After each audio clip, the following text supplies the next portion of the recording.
خدیجہ کے لیے اور کہوں کیا جس گھر میں رہی اس کے افراد بھی معصوم، اور یہ سارے زمانے میں خدیجہ کا شرف ہے، یہ سارے زمانے میں خدیجہ کا شرف ہے کہ اولاد بھی معصوم ہے، داماد بھی معصوم ہے۔ حضور کے بلند کردار کو دیکھا، وما محمد الا رسول،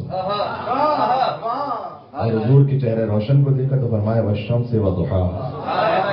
اور حضور کی سیاہ زلفوں کو دیکھا تو فرمایا واللیل اذا یغشا، اور حضور کی پشت مبارک کو دیکھا تو فرمایا کہ ووضعنا عنک وزرک،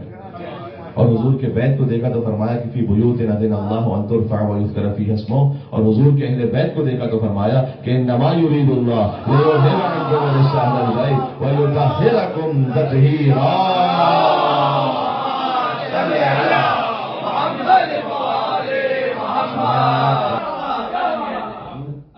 نبی کا دل دکانے کا گناہ کیوں سر کرے؟ وہ لکھ پر جو نہیں سکتا اس سے کاغذ قلم، تمہارا کاغذ قلم نہ دینا اس بات کو بتا رہا ہے، کیونکہ پورا قرآن نازل ہو چکا تھا، اب اگر لکھتے تو کوئی حرج نہیں تھا، وہ جو مصلحت تھی وہ پوری ہو چکی تھی، لہٰذا حضور نے کہا کہ کوئی ایسی تحریر لکھ دو گے تو قیامت تک گمراہ نہیں ہوگی۔ تو اگر ہمارے بیٹی کے لیے کھڑے ہونا سنت رسول نہیں ہے، فاطمہ زہرا کے لیے کھڑے ہونا سنت رسول۔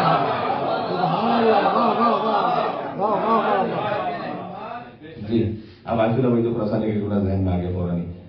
کہتے ہیں کہ تصور کریں کہ حضور مکرم بیوی کے احترام میں کھڑے ہیں، سیرت رسول میں بات ہو رہی ہے، حضور مکرم بیوی کے احترام میں کھڑے ہیں، تو جہاں حضور کھڑے ہو جائیں وہاں آدم بیٹھے رہیں گے؟ میں کچھ کہنا چاہ رہا ہوں، بات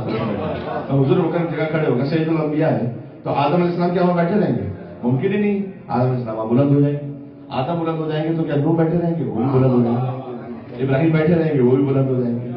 موسیٰ بیٹھے رہیں گے وہ بھی بلند، عیسیٰ ایک نبی نہیں جس کے احترام میں 1.25 لاکھ انبیاء کی نبوتیں بلند ہو جائیں، وہ ہے بنت رسول فاطمہ الزہرا سلام اللہ علیہا، اس لیے کہ مصطفیٰ بھی بلند ہے۔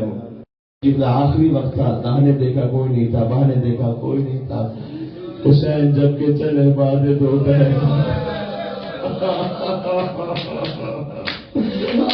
کوئی کہ جب سامنے رکھا ہے دوسن کو، اور حسین جھکے کھڑے تھے جھکائے گردن کو، سکینہ جھاڑ رہی تھی ہوا کے دامن کو، راس رات کوئی شاہ کربلائی کو، راس رات کوئی شاہ کربلائی کو،